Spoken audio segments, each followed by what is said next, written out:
It's Ray here. I'm back with another video.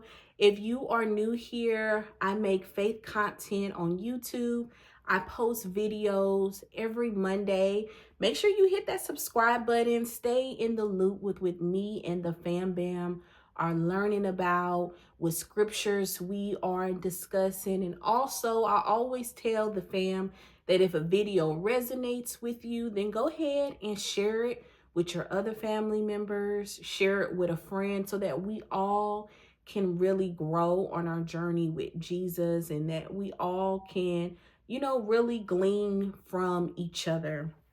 But I'm so excited. I feel like I say that all the time. That's just going to be my theme because in this season, God is just really revealing to me so much in the Bible. And when God is just showing me different things in the scripture, I really do get giddy about it and I want to just share it with you guys. So that is just my thing. It's just, I'm so excited. I'm so excited because I really am. Like I was saying in my last video, reading the Bible has gotten really easy for me.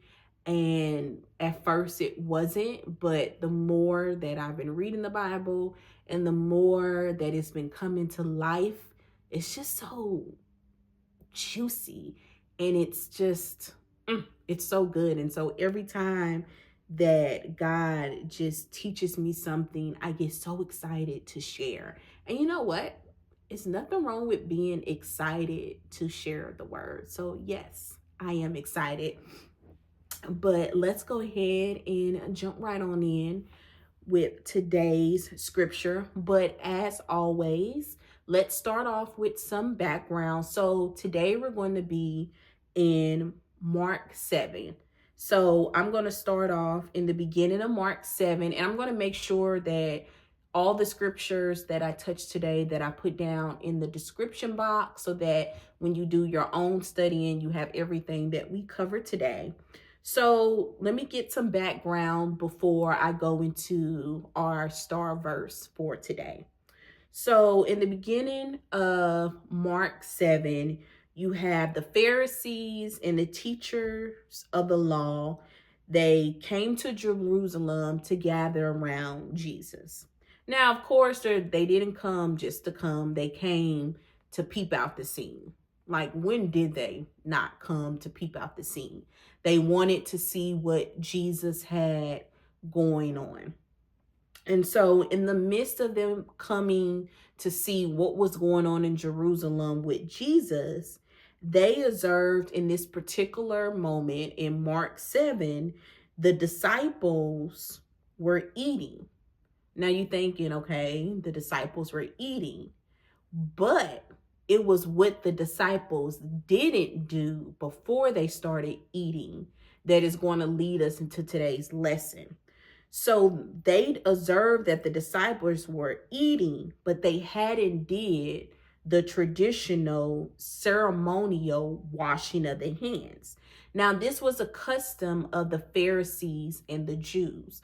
Now, one of my previous videos, we talked about how they had these different customs. And when Jesus came on the scene, Jesus brought this new era.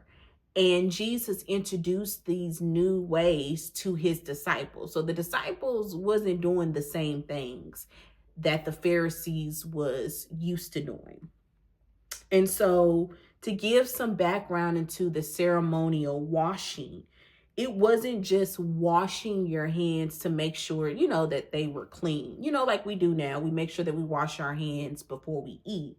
But also it was to perform a ritual to make them spiritually clean. So the Pharisees are taking in everything. And this led to them posing a question to Jesus, because when did they not question Jesus? They always question Jesus.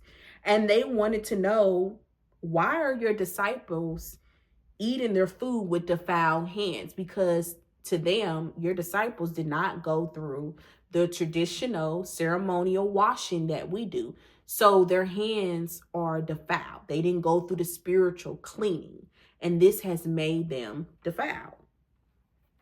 Now, by them asking Jesus this question, This led Jesus to respond. Specifically in Mark 7, verse 16, Jesus says, "Nothing outside a person can defile them by going into them. Rather, it is what comes out of a person that defiles them." Now, you may be thinking, okay, well, what does that mean? And the disciples had the same question. And this is what's going to lead us into our verse for today, because the disciples wanted to know, what exactly does that mean when you say that nothing outside a person can defile them by going into them? Rather, it is what comes out of a person that defiles them. And this leads us into today's verse.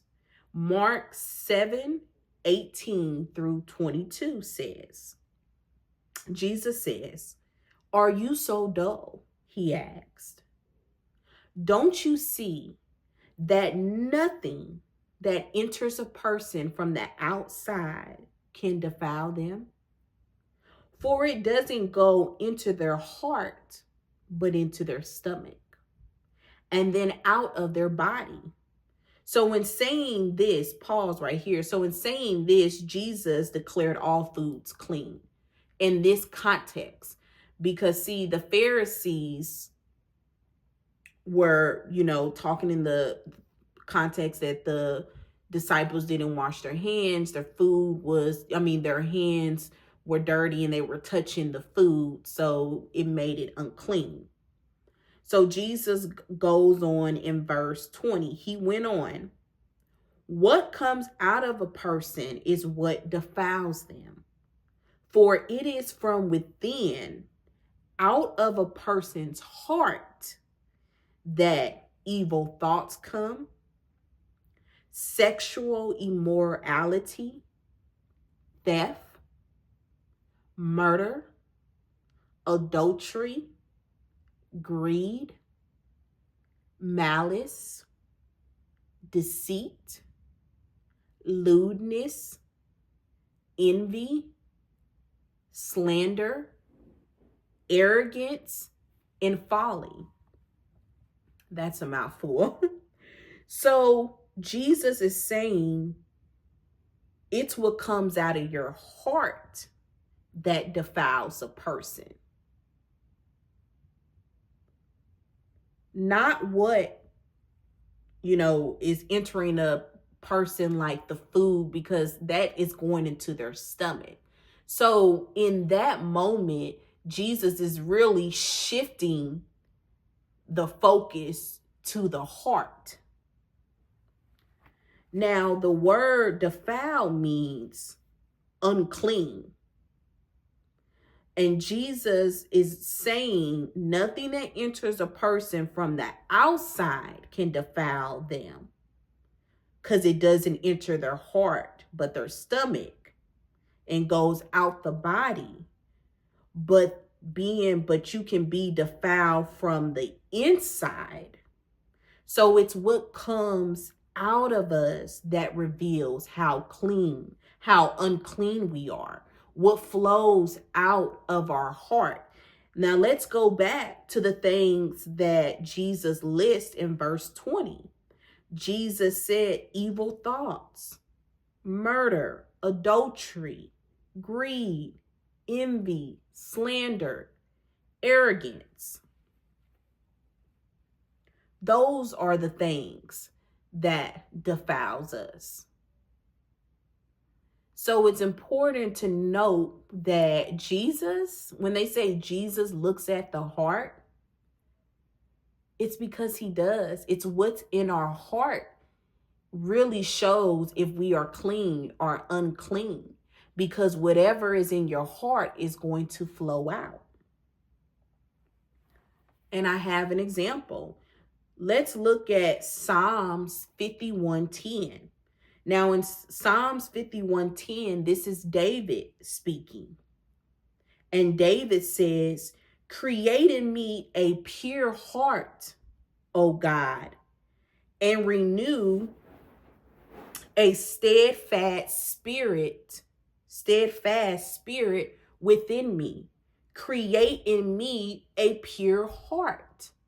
David wanted a pure heart. Now, why would David want a pure heart? Well, let's examine the things that David was doing. David was lusting for Bathsheba. So that lust for Bathsheba, that was flowing from his heart, and that was showing in his action. The evil and murderous plot to have her husband Uriah killed started in the heart, and that flowed out in his actions and what he did. His rebellion against God. So David is an example that was flowing out. And the thing is, when our actions reflect what's in our heart.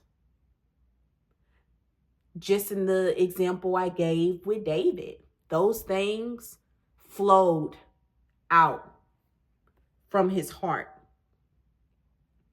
That's why in Proverbs 4:23, it says, above all else, guard your heart, for everything. It didn't say some things. It says everything you do flows from it. Our heart is a reservoir. It's the source. Out of a polluted heart will flow pollution. It's a heart matter. All of this on the outside can look nice. We all know it. You can dress this up, make it look nice, put a bow on it, but the inside be as filthy as can be polluted, be stinky.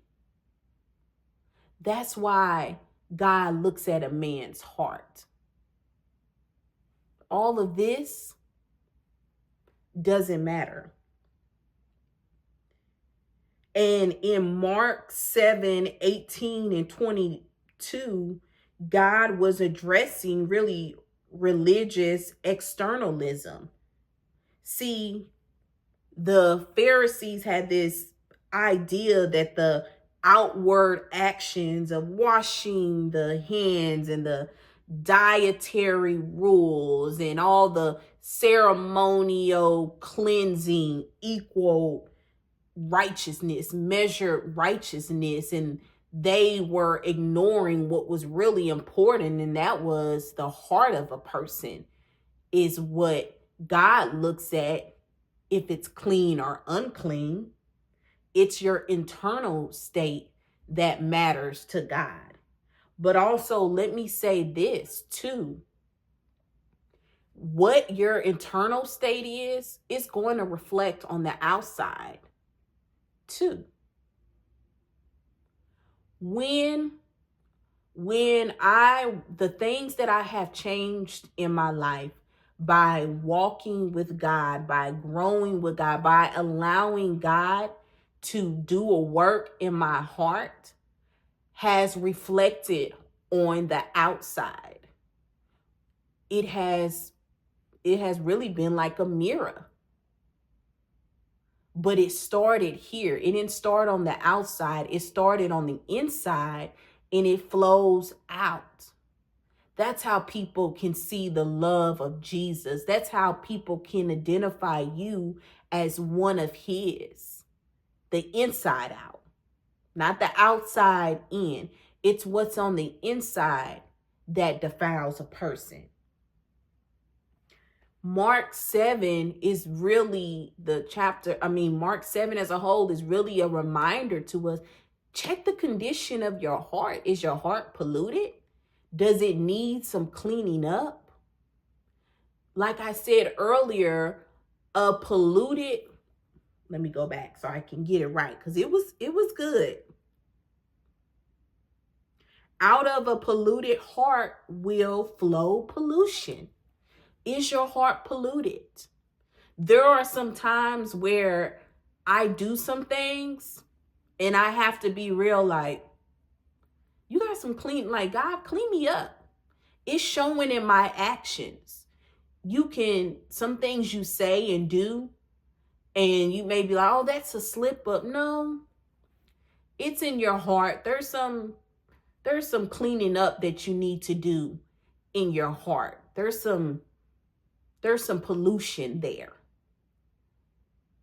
So don't focus so much on the external things that you think is coming across as righteousness, but then you have a filthy heart, because that doesn't fool God. God is not fooled by how, if we dress it up and we make it look nice. That doesn't fool God. It may fool other people, and it does. Other people can be fooled by it, but we can't fool God. At the end of the day, God knows what's in our heart. That's just like, you can go to church, you can clap, you can praise, and your heart can be far from God, and God know it. Your heart can be wicked. You can have evil thoughts. And so we have to make sure that we are allowing God to do a work in our heart. That we're not so focused on what it looked like on the outside, because as the work is done on the inside, it's going to flow out. It is. It's going to flow out. Like I was saying a few moments ago, that's how we would say, man, that's a child of God.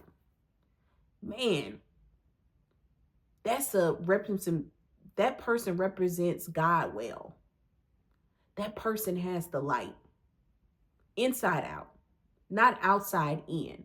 And that's what God was challenging the Pharisees. They're thinking, and they thought that, washing their hands and all that, and God's like, no, the heart is what matter. The heart clean or unclean? And that's what I want to ask you guys today. Your heart, is your heart clean or unclean? And if there are some areas of your heart that need cleaning, then let's get to it. Let's get to it. Over here, fam, we keep it real. We know when there's some areas that's stinking. We know it because we see it in our actions. And I like to say that over here on this channel, we keep it real with ourselves. We know. But, let's keep the conversation going in the comments. Let's talk about some things that we can do to make sure that we stay on top of the condition of our hearts. But as always, I love you guys, and be blessed.